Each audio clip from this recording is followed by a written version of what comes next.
Assalamualaikum warahmatullahi wabarakatuh. Selamat pagi Bu Asri. Waalaikumsalam warahmatullahi wabarakatuh. Pagi juga Pak Heri, cerah sekali hari ini. Wah, iya nih Bu, tapi mohon maaf ganggu nih. Saya mau minta bantuan sama Ibu nih.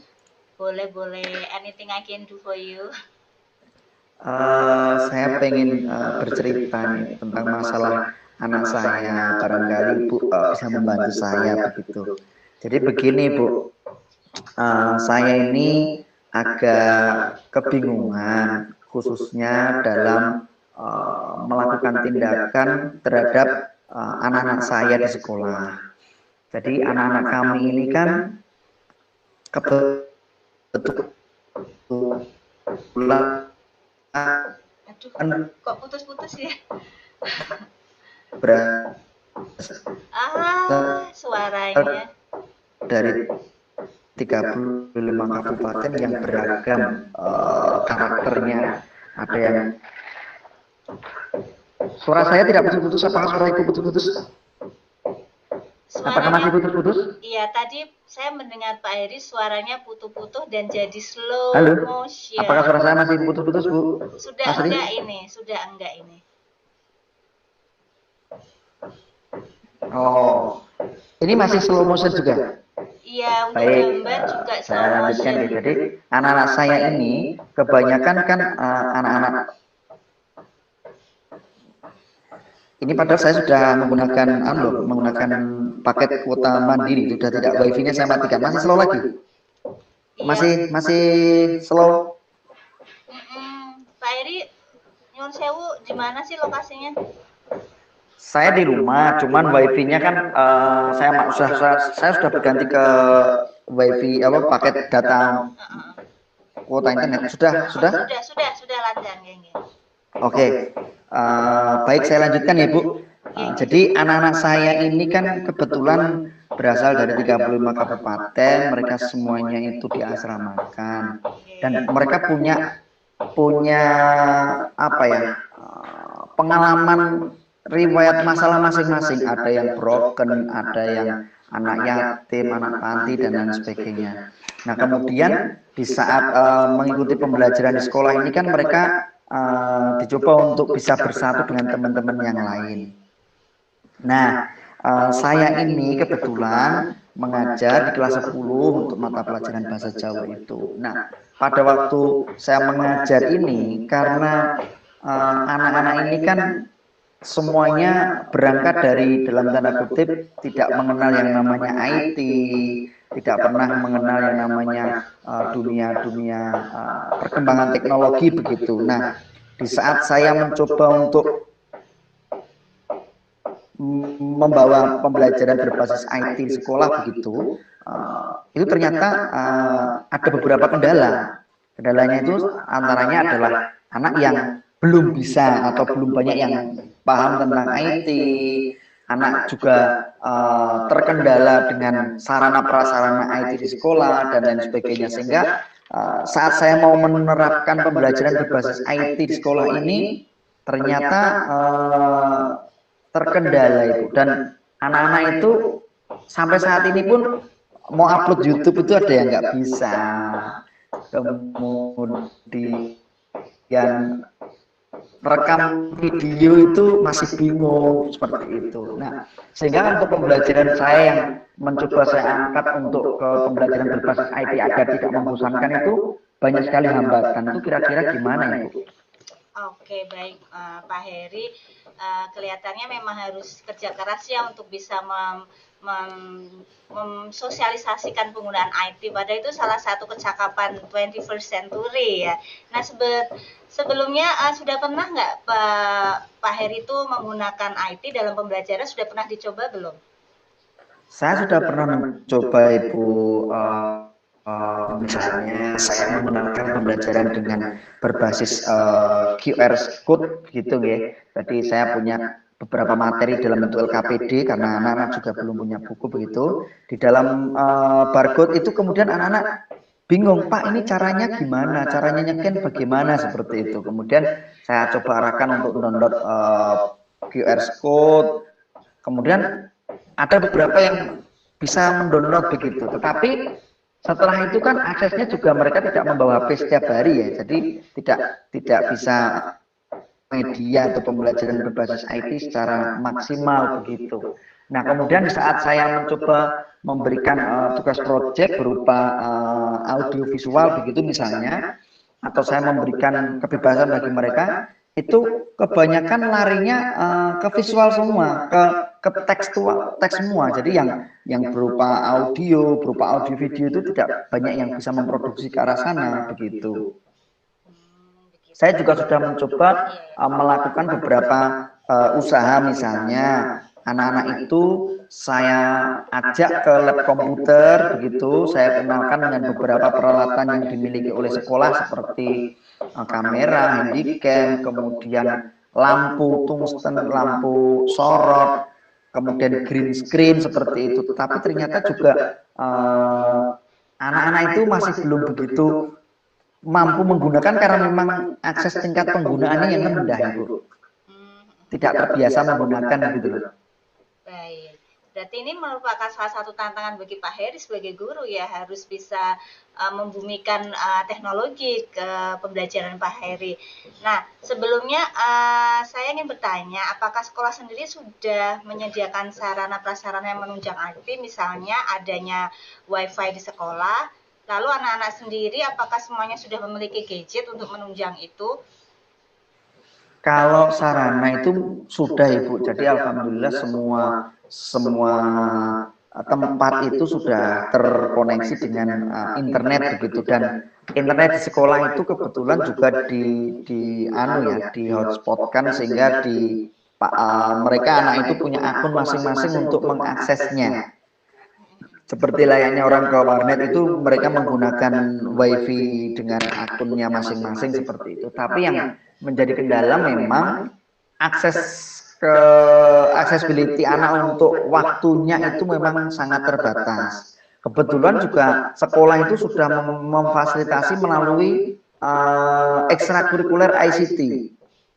Jadi ada ekstrakurikuler tentang bagaimana memproduksi sebuah media ataupun membuat berita, membuat video seperti itu yang kebetulan juga didampingi oleh guru pembimbing ekstrakurikuler itu. Tapi kendalanya karena itu ekstra itu kan anak-anak memilih, jadi ada yang memilih ini, memilih itu, sehingga tidak semua anak itu bisa memilih itu karena harus terbagi dengan ekstra yang lain seperti itu. Jadi tidak semua anak pun tergabung dengan kegiatan ICT seperti itu.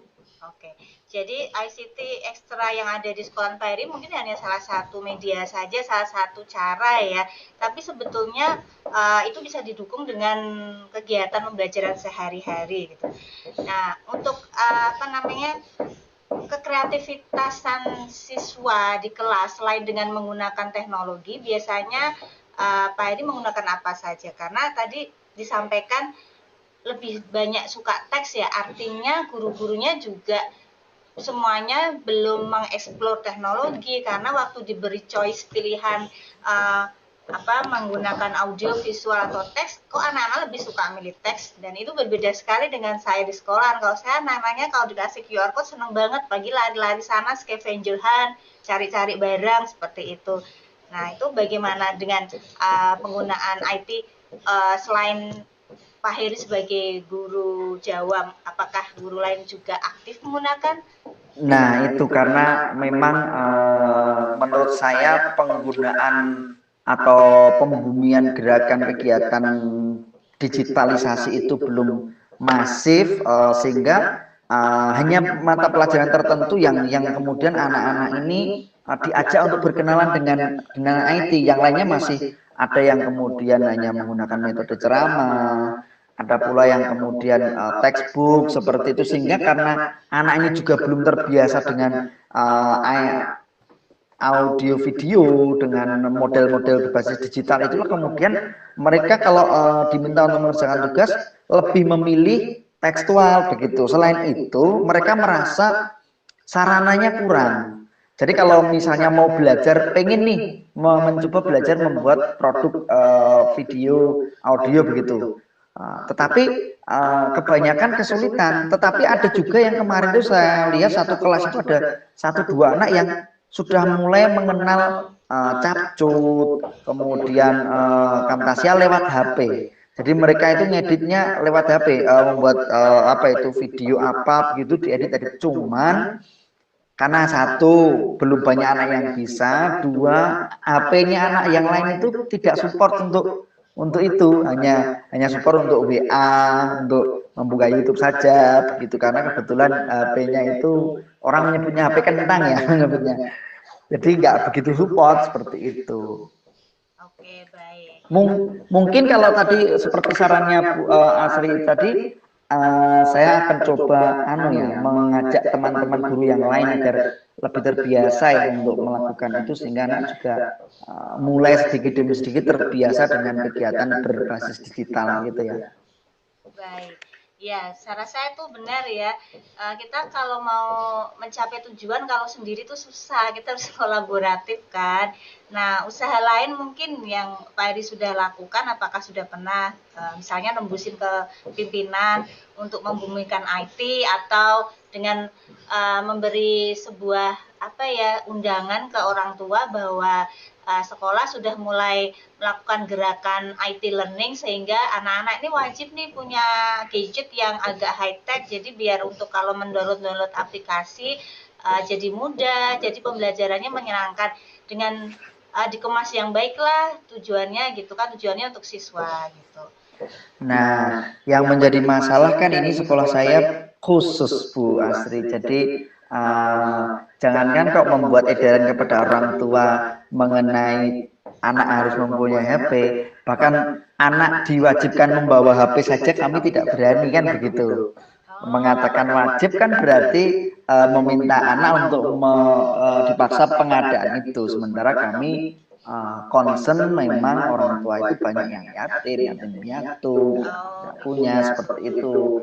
Tetapi kalau tadi Bu Asri mencoba untuk menanyakan bagaimana keterlibatan pimpinan sekolah, sebenarnya kepala sekolah ini punya apa ya, semangat tinggi untuk mencoba mengembangkan IT digitalisasi sekolah. Nyatanya sekarang beliau apa-apa itu lebih tidak ingin sifatnya itu konvensional. Misalnya teman-teman kalau mau mengajukan kegiatan proposal dan sebagainya cukup menyampaikan dalam bentuk digital, kemudian dalam pengumpulan apapun itu lewatnya Google Drive, link apa seperti itu, sehingga paperless itu benar-benar sangat-sangat dilakukan oleh kepala sekolah itu sendiri. Maka beliau mendukung juga sebenarnya agar pembelajaran di kelas itu juga tidak banyak kegiatan yang paperless, mencetak atau fotokopi materi ataupun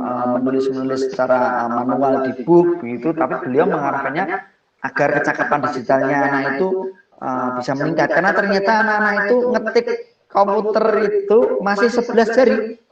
Masih begini, sudah kelas 10, 11 SMK itu karena memang tidak pernah mengakses komputer seperti itu. Oh iya, jadi memang kalau nggak kenal maka nggak sayang ya. Ini anak-anaknya perlu dikenalkan lebih ke teknologi ya Pak ya, biar menjadi digital school gitu. Bahkan paperless itu kan sudah bukan lagi sebuah kebijakan sekolah, itu sudah global agreement kan, seperti kita tahu kan. Nah, jadi ada tujuan besar yang mencangkup tidak hanya sekolah kita saja mungkin. Nah, itu yang bisa disampaikan. Kalau dukungan dari kepala sekolah tuh udah oke kan, pimpinan udah menyetujui ya kan, kegiatannya sudah beberapa dilakukan secara digital, siswa-siswanya juga udah ada yang bisa ya pakai capcut, tapi mungkin belum masif begitu ya. Nah, ini tantangannya itu tadi, dengan membiasakan Pak Heri dalam setiap pembelajaran menggunakan IT. Nah, contohnya kalau saya ya, kalau saya awal-awalnya ya memang dikit-dikit sih, kan kita nggak harus langsung project ya, untuk pengenalan materi dulu. Pakai yang ringan-ringan, pakai Menti itu yang nggak harus download ya, seperti itu, atau Answer Garden. Jadi kita pilih yang low bandwidth dulu, yang nggak pakai download dulu gitu. Lalu untuk meeting kedua misalnya mau project writing atau apa, nah baru diperkenalkan ini pakainya apa. Kalau merekamkan juga tidak harus yang gede-gede ya, kita bisa pakai voice recording seperti itu. Nah terus kalau anaknya lama-lama udah canggih, nah kita bisa ajak mereka ke alat yang lain ya, yang kayak misalnya tim atau CCR atau apa yang bisa dikemas jadi satu sehingga karya anak tuh terkumpul jadi satu. Ya begitu. Kalau saya biasanya gitu sih, jadi yang small step dulu, alat-alatnya, yang toolsnya yang low bandwidth dulu, baru yang pakai aplikasi. Ya, baik. Berarti ini saya malah mempunyai ide nih hasil dari wawasan dari Bu Asri ini. Kalau tadi Ibu menyebutkan ada berbagai aplikasi di Google ya, di Classroom ataupun di yang lain ada Menti dan sebagainya. Ternyata sebenarnya pemerintah itu sudah memfasilitasi itu lewat BPTIKP. Hanya saya yang belum terbiasa dan belum secara masif itu mengenalkan itu begitu. Dan saya terus kemudian ingat di BPTIK itu ada wahana-wahana teknologi IT yang sebenarnya dibuka untuk umum.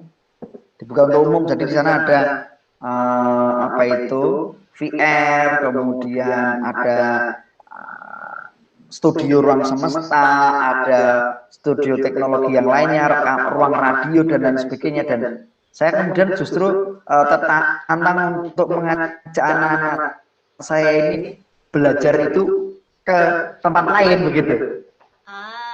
Iya. Artinya tidak hanya di sekolah begitu. Nah itu idenya bagus juga, itu udah keluar ide bagus. Jadi teknologinya dipakai untuk Atlas Learning, jadi lebih bermanfaat ya Pak ya.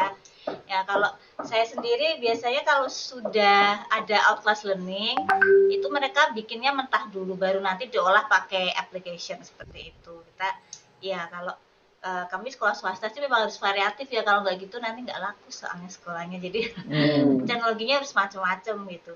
Nah itu alternatif jawaban solusi yang bagus ya dengan menggunakan fasilitas pemerintah BPTIK itu ya. Ya seperti itu. Nanti bisa saya share apa gitu mungkin yang bermanfaat, yang low bandwidth gitu ya Pak ya. Banyak sekali kok yang anak-anak nggak harus download gitu, banyak, nggak harus QR code juga ada ya. Baik Ibu, terima kasih. Nanti beberapa itu mungkin bisa membuka wawasan saya juga. Iya sama-sama Pak Eri, semua bermanfaat, saling sharing ya.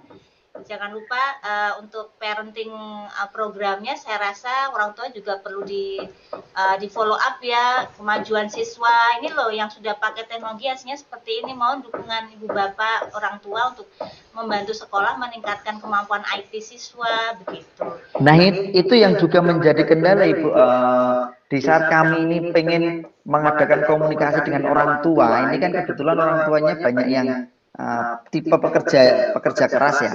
Artinya kalau mereka nggak bekerja itu hari itu nggak bisa makan begitu. Kami itu kemudian mau mengadakan Zoom meeting begitu karena mereka rumahnya jauh-jauh. Itu nggak banyak semuanya punya. Jadi mungkin hanya lewat WA group kita sampaikan sesekali. Kadang balasnya itu 2-3 hari baru ada yang balas seperti itu. Nah untuk meningkatkan komunikasi dengan orang tua yang juga anaknya aja nggak mengenal digitalisasi IT, apalagi orang tuanya, kira-kira itu gimana ya? Nah berarti kan tadi sudah ada beberapa langkah ya lewat sekolah yang sudah dilakukan dengan dukungan pimpinan, dengan ketersediaan lab komputer, dengan pembiasaan yang ketiga dengan pembiasaan pemberian ATI di setiap pertemuan, mengajak rekan guru yang lain juga memakai sehingga mereka nggak asing gitu. Dengan adanya gerakan bareng-bareng kolaboratif ini nanti hasilnya juga akan menjadi masif gitu ya. Kalau masalah orang tua, nah itu nanti saya rasa dengan sedikit demi sedikit jika kita memberikan himbauan, anak-anak kan juga tahu sedikit demi sedikit memakai teknologi, lama-lama saya rasa kita nggak bisa ya mau mencapai tujuan itu langsung 100%. Ya sedikit demi sedikit, nah itulah filosofinya pendidikan ya, kita sedikit demi sedikit memberi contoh ya mengamongi, menuntun murid ya, nanti lama kelamaan insya Allah dengan usaha niat tulus Pak Heri dan sekolahan nanti akan menjadi SMK Indonesia Digital gitu.